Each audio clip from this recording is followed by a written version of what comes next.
13 page number 1.76. From the following information, calculate the amount of subscriptions outstanding as on 31st March 17. A club has 200 members, each paying an annual subscription of ₹1000. जब भी ऐसा question आ जाए आपके पास, number of member दे रखा है और उनका annual subscription आपको दे रखा है, तो कैसे करेंगे? इसका मतलब है कि इनकम एंड एक्सपेंडिचर में 2 लाख आएगा, क्योंकि कुछ करने की जरूरत ही नहीं। जब आपके 200 मेंबर हैं और वो आपको 1000 ईच देते हैं, तो आपकी एनुअल इनकम, इसका मतलब क्या है? 2 लाख है। अब चाहे कुछ भी हो, आउटस्टैंडिंग हो, चाहे एडवांस हो, चाहे मिला या नहीं मिला, कुल मिला के आपका टोटल इनकम क्या रहेगी? हमेशा 2 लाख रहेगी, क्योंकि 200 मेंबर हैं और 1000 रुपए ईच देते हैं। तो एनुअल इनकम हमेशा क्या आएगी? 2 लाख। इनकम एंड एक्सपेंडिचर में हमेशा क्या आएगा? 2 लाख आएगा। ये अपने से क्लोजिंग आउटस्टैंडिंग निकलवा रहा है, तो अपने को फॉर्मूला लगाना पड़ेगा, उसमें क्लोजिंग आउटस्टैंडिंग को एक्स मानना पड़ेगा और उससे फिर अपन एक्स की वैल्यू निकाल लेंगे। तो अपना पढ़ लेते हैं इसको अपन पहले। The receipt and payment account showed a sum of ₹2,05,000 received as subscription. The following additional amount is provided. Subscription outstanding as on 31st March 16. ये अपना ओपनिंग आउटस्टैंडिंग है। Subscription received in advance on 31st March 17. ये अपना closing advance है। और subscription received in advance on 31st March 16. This is our opening advance. Now this is the amount of income and expenditure. Now we are putting the formula. First of all, हमारा formula क्या है? Received during the year. तो हमारे को कितना subscription receive हुआ?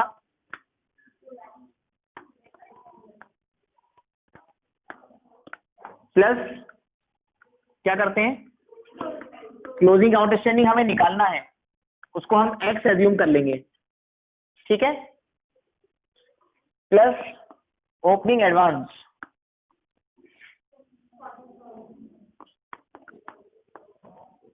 Minus opening outstanding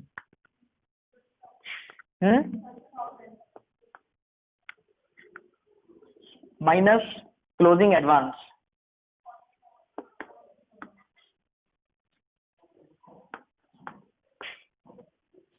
इससे हमारे पास क्या आता है?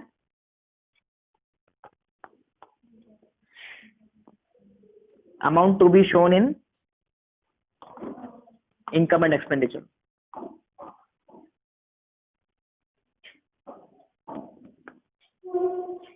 $2,05,000 में से 70,000 लेस करिए, 1,35,000, 135 plus 14, 1,49,000 plus x. This is the amount to be shown in income and expenditure. But we know that this amount is equal to ₹2 lakh. So our equation will be this. Now we can easily calculate the amount of x is equal to 51,000.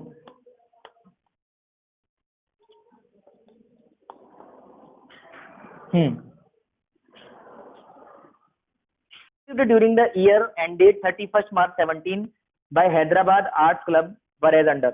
हमें 3 साल के पैसे मिल रहे हैं इस साल।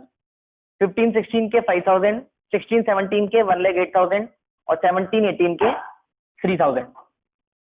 Total number of members हैं 240 और एनुअल सब्सक्रिप्शन है ₹500।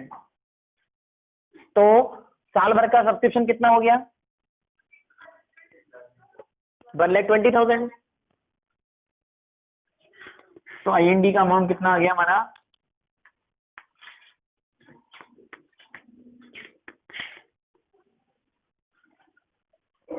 1,20,000। Outstanding subscription on 1st April 16 is 9,000. Show the amount of subscription in income and expenditure account for the year ended 31st March 2017 and in the balance sheet as at that date. तो इसके 2 तरीके हैं। आपसे इसमें क्या पूछ रहा है? पहले तो ये पूछ रहा है show the amount of subscription in income and expenditure. तो वो तो ऐसे भी आ गया हमारे पास, 240 मल्टीप्लाई बाय 500 कर लो, यही अमाउंट इनकम एंड एक्सपेंडिचर में आता है हमेशा। इसके साथ हमसे ये भी पूछ रहा है कि हम 31 मार्च 17 की बैलेंस शीट में सब्सक्रिप्शन का आउटस्टैंडिंग कितना दिखाएं। तो उसको हम एक बहुत आसान तरीके से भी निकाल सकते हैं। 2000 करंट ईयर क्या है? 18-19 16-17 2016-17 जो हमारा करंट ईयर है उसका आउटस्टैंडिंग कितना आएगा? हमें कितने रुपए मिलने चाहिए थे करंट ईयर के? हमें करंट ईयर के कितने रुपए मिल गए? अभी कितने बाकी हैं? और 2015-16 का आउटस्टैंडिंग क्या था? और हमें इसमें से कितने साल में कितने रुपए मिल गए आज इस साल? तो अभी कितने बाकी हैं? ये हमारा आंसर आ गया क्लोजिंग आउटस्टैंडिंग का। क्लोजिंग आउटस्टैंडिंग का मतलब यही तो होता है ना कि इस साल के एंड तक कितने रुपए मिलना बाकी हैं। तो हमें 12,000 तो करंट ईयर का आउटस्टैंडिंग है और 4,000 प्रीवियस ईयर का आउटस्टैंडिंग है, दोनों को ऐड कर दो तो क्लोजिंग आउटस्टैंडिंग आ गया 16,000। इसको अगर हम हमारे अभी जो मेथड किया था उससे करें, सेकंड मेथड से, उससे भी कर सकते हैं। रिसीव्ड ड्यूरिंग द ईयर कितना है? नहीं, टोटल 1,16,000 प्लस क्लोजिंग आउटस्टैंडिंग को एक्स मानो माइनस ओपनिंग आउटस्टैंडिंग। इसमें ओपनिंग एडवांस को 0 मानना पड़ेगा क्योंकि है ही नहीं, और क्लोजिंग एडवांस 3,000 है ना। इसको सॉल्व करो। 1,22,000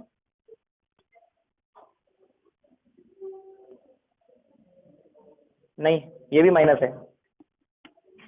1,04,000 plus X is equal to 1,20,000 जैसा पिछले क्वेश्चन में किया था। अब एक्स की वैल्यू क्या आएगी? ऐसे भी कर सकते हैं और ऐसे भी कर सकते हैं, दोनों से आंसर सेम आएगा आपका। तो ये तो अपना फॉर्मूला है question number book value consumed का। तो जिस भी चीज का आपको ओपनिंग और क्लोजिंग स्टॉक गिवन हो तो आपको उसके लिए वैल्यू कंज्यूम निकालना है और ये इनकम एंड एक्सपेंडिचर अकाउंट में डेबिट साइड में शो होगा। अब आप लोग देखिए question number 16। Following is the receipt and payment account of star club for the year ended 31 March 2019। Receipt and payment account आपको गिवन है जिसमें ओपनिंग बैलेंस है, टूर्नामेंट फंड भी है और टूर्नामेंट एक्सपेंसेस भी हैं, और बिल्डिंग के लिए आपको डोनेशन भी मिल रहा है और जनरल डोनेशन भी है। तो जनरल डोनेशन तो इनकम एंड एक्सपेंडिचर में आएगा और बिल्डिंग वाला डोनेशन बैलेंस शीट में आएगा लायबिलिटी साइड।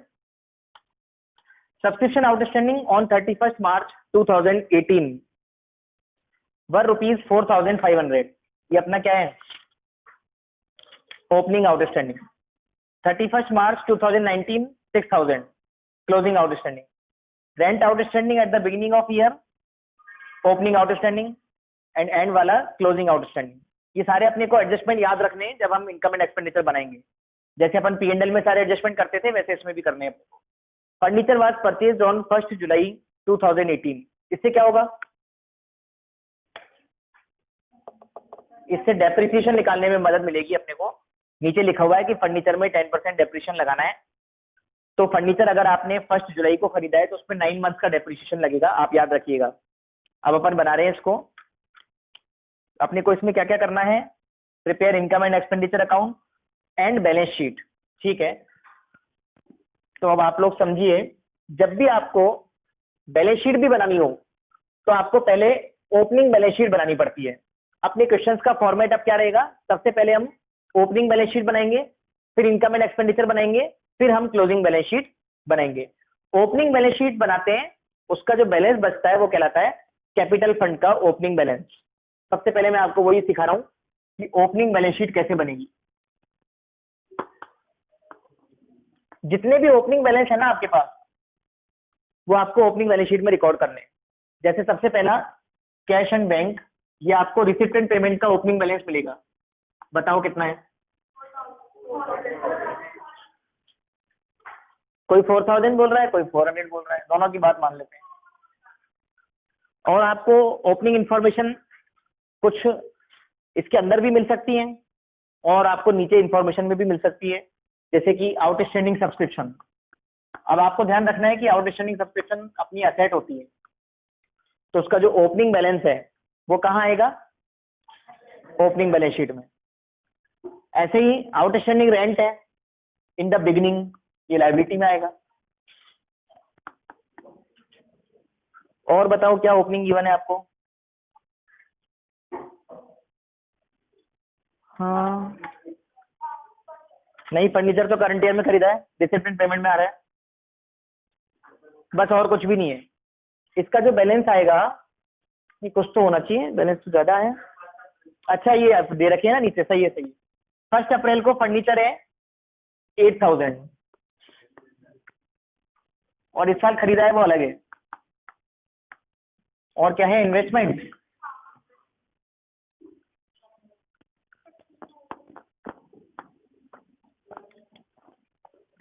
टोटल करो,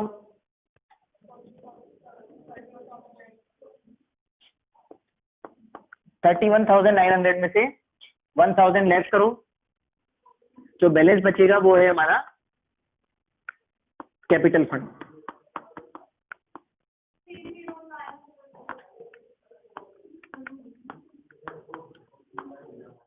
टू सैलरी, इसमें हेडिंग भी लिख लो, यहां पर आता है एक्सपेंडिचर,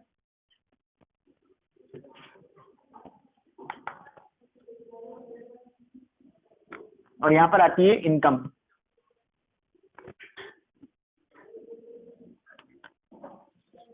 सैलरी में कोई एडजस्टमेंट है क्या? अमाउंट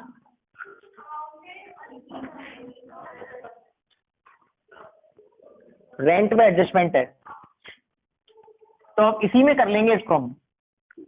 देखिए आप लोग, क्लोजिंग आउटस्टैंडिंग प्लस होता है ना, बताओ। हाँ हाँ नहीं, अमाउंट बताओ। ये सही है 1,500, तो यहां पर आएगा 15,500। नेक्स्ट है printing and stationery, 7,300। Charity show 16,100। फिर है इसके बाद डोनेशन, जनरल डोनेशन इसी में आती है 6,000। एडवर्टाइजमेंट, अच्छा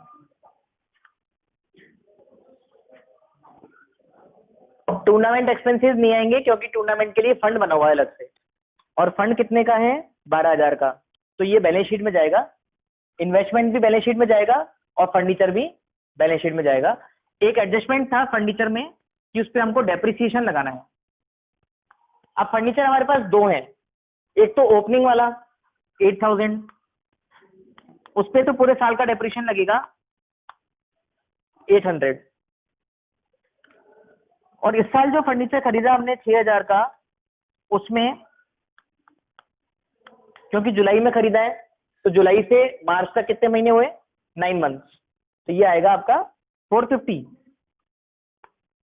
क्लियर है? और कोई एडजस्टमेंट आपको दिख रहा हो तो बताएं मेरे को। अब इनकम देखते हैं अपन। सब्सक्रिप्शन आपको दे रखा है 46,100। आपको क्लोजिंग आउटस्टैंडिंग दे रखा है क्या, और opening outstanding?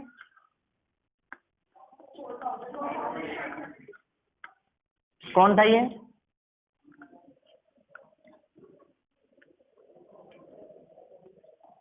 $47,600।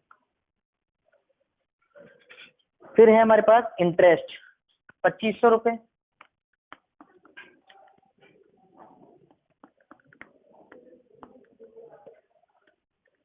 Then tournament fund आएगा ही नहीं। General donation 6,000।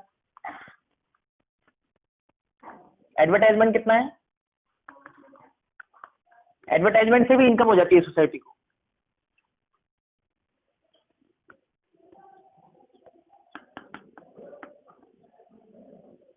कुल मिला के रिसीव साइड में दे रखा है, इसका मतलब वो क्या है, इनकम है। Now anything else? आपको इन्वेस्टमेंट की इंटरेस्ट की परसेंटेज थोड़ी गिवन है। जब आपको इंटरेस्ट की परसेंटेज गिवन होती है तो उसमें भी एडजस्टमेंट करना पड़ता है अपने। तो अब इसका बैलेंस निकाल लेंगे हम।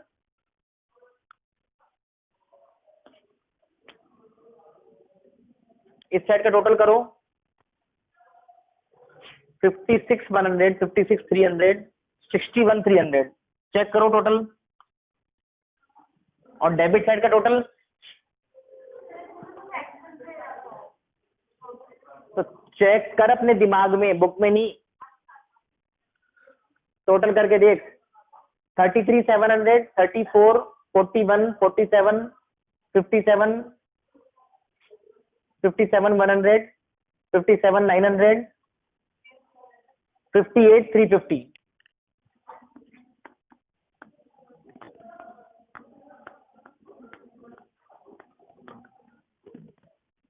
2,950। तो ये टू साइड में बच रहे हैं, इसको बोलते हैं सरप्लस।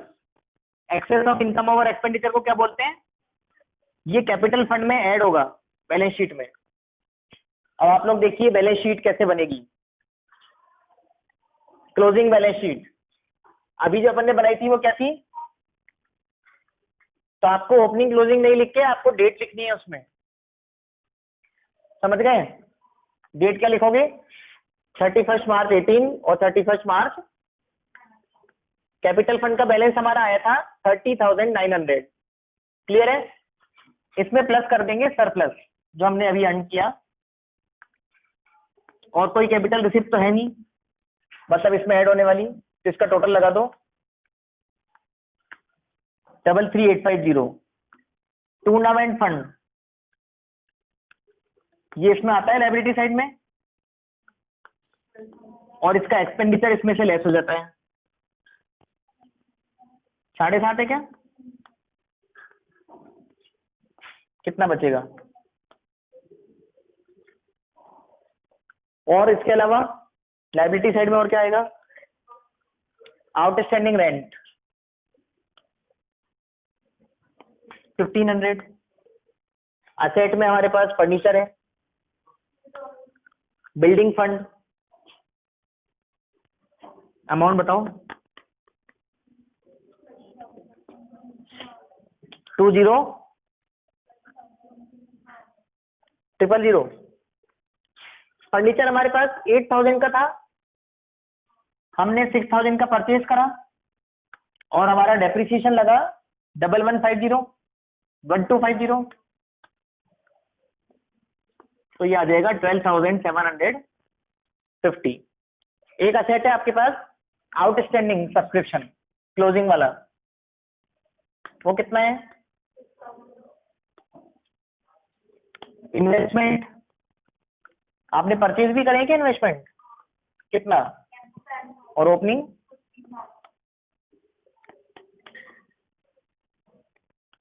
25,000 हो गया इन्वेस्टमेंट। कोई प्रॉब्लम? कैश बैंक का बैलेंस बताओ।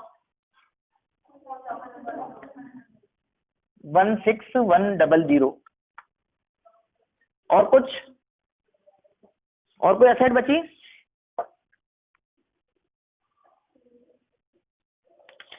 चेक कर लो एक बार।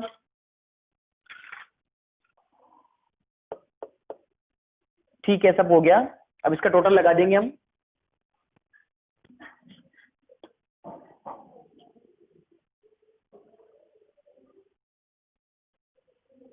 $59,850